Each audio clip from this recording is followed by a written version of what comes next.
Nitro compound में सबसे पहले पढ़ने वाले हैं एमीन। एमीन में जाने वाले हैं बनाने की विधियां, जिसमें सबसे पहले हाफमैन विधि है। ये हाफमैन विधि अपन हेलो एल्केन में भी पढ़ चुके हैं। आप C2H5 एथिल आयोडाइड या एथिल ब्रोमाइड ले सकते हैं, क्लोराइड मत लीजिएगा, उसकी क्रियाशीलता ज्यादा हो जाएगी। के साथ अमोनिया की क्रिया कराई गई।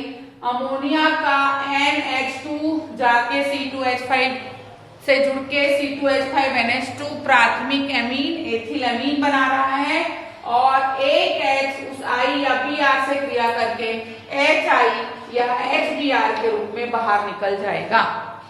योग भी हुआ और विलोपन भी हो गया। क्लियर?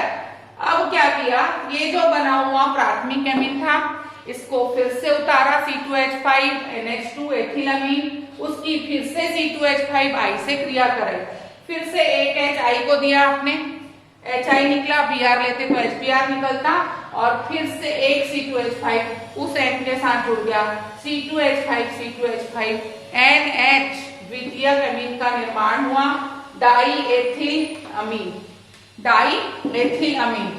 फिर से बने हुए डाई एथिल अमीन को लिखते हैं यहाँ पर और एक बार फिर से एथिल आयोडाइड या एथिल ब्रोमाइड से क्रिया कराइए।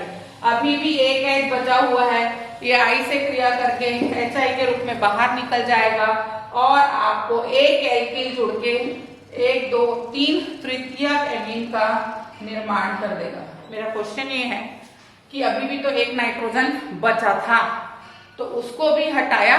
जब हम तो हटाने का ही काम कर रहे थे ना, हम एथिल आयोडाइड लिए, एथिल आयोडाइड की NH3 से क्रिया कराए, हमने देखा कि NH3 को देने की आदत है।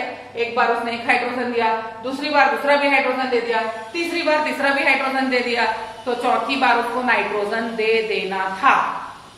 बात ये आती है कि जब अमोनिया की बात की जाए तो हमको मालूम है ध्रुवीकरण में ये डेल निगेटिव होगा और ये डेल पॉजिटिव होगा।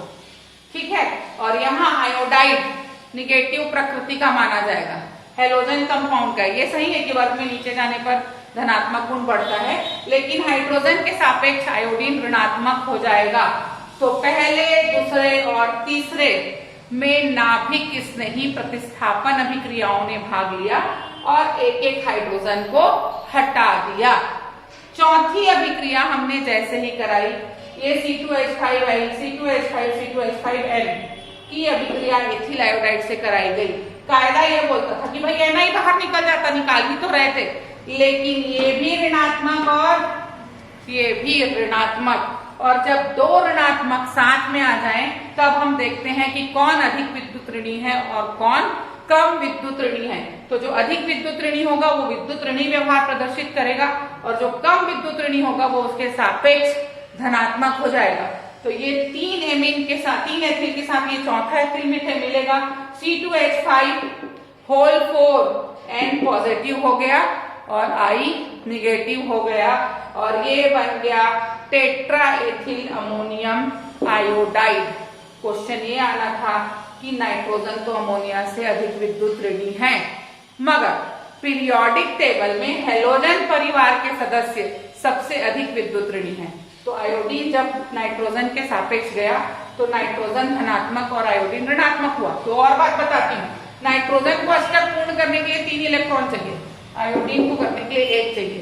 तो 1 इलेक्ट्रॉन 3 इलेक्ट्रॉन की तुलना में आसानी से मिलेगा। यहाँ इसने सहसंयोजक बंध बना लिया, अपने 3 इलेक्ट्रॉन को पूरा कर लिया, एक आयोडीन के साथ 1 इलेक्ट्रॉन निकल के धन है। तो ये चौथी अभिक्रिया नाभिक स्नेही योगात्मक अभिक्रिया होगी और पहली 3 अभिक्रिया नाभिक स्नेही प्रतिस्थापन अभिक्रियाएं कहलाती हैं। क्लियर? ये था हाफमैन विधि।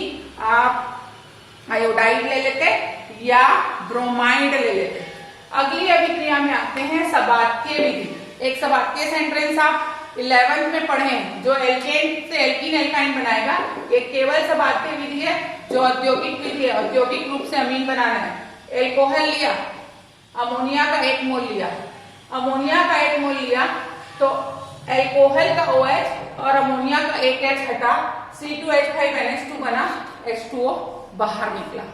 कब? जब आपने एल्यूमिना डाला 360 डिग्री पर। एल्यूमिना बहुत बेहतरीन निर्जलीकारक है, उसने जल को खींच दिया औद्योगिक विधि में। क्यों औद्योगिक विधि होती है?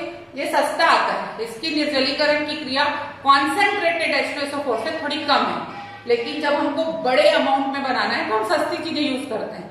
इसको बहुत प्योर फॉर्म में बनाना होता है तो आप H2SO4 डाल सकते हैं। फिर से आया अमोनिया, लेकिन इस बार अल्कोहल के 1 मोल की जगह आपने 2 मोल ले लिया, तो 2 मोल से आप 2 OH निकाल सकते हो। तो जब 2 मोल से 2 OH निकालोगे तो अमोनिया से भी आपको 2H निकालना पड़ेगा, तो आपके पास केवल NH बचेगा। तो ये हो जाएगा C2H5NH प्लस 2 मोल जल, इस पर एल्यूमिना पर 360 डिग्री में, तीनों जगह वही लेना है, औद्योगिक विधि है। अब आपने अल्कोहल की क्वांटिटी बढ़ाकर 3 मोल कर दी, 3 OH आप निकालने की क्षमता रखते हो, 3H के साथ 3 मोल जल बाहर आ जाएगा, 3 एल्किल समूह N से जुड़ जाएंगे, 1 2 और 3, और ये N, और ये हो जाएगा आपका तृतीयक एमीन, द्वितीयक एमीन, प्राथमिक amine, ethylamine, N ethyl ethanamine, N diethyl ethanamine. IUPAC नाम और पुराना नाम आपको बनाना है। इस विधि में आपको नॉर्मली दिखा अमोनिया के 1 ही मोल प्रयुक्त किए गए और अल्कोहल को बढ़ाया गया और H और OH को हटाया गया, है ना। अब यहाँ चौथी अभिक्रिया नहीं हो पाई। चौथी अभिक्रिया जो आयोडीन में हुई थी, टेट्राएथिल अमोनियम आयोडाइड, यहाँ भी बनाया जा सकता था, लेकिन कोई एल्किल हैलाइड नहीं था, यानी नाइट्रोजन से अधिक ऋणात्मक कोई नहीं था, इसलिए केवल तृतीयक अमीन तक जाएगा, चतुष्क तक नहीं जाएगा, क्योंकि हाइड्रोजन के पास केवल, अमोनिया के पास केवल 3 हाइड्रोजन थे। एक अभिक्रिया इसी की होती है, लेकिन निर्जल ZnCl2 की उपस्थिति में ये केवल प्राथमिक अमीन बना पाता है। अल्कोहल की क्रिया NH3 से किए, निर्जल ZnCl2 बहुत अच्छा निर्जलीकारक है, ये एथिक अमीन बनाकर जल को निकाल देता है।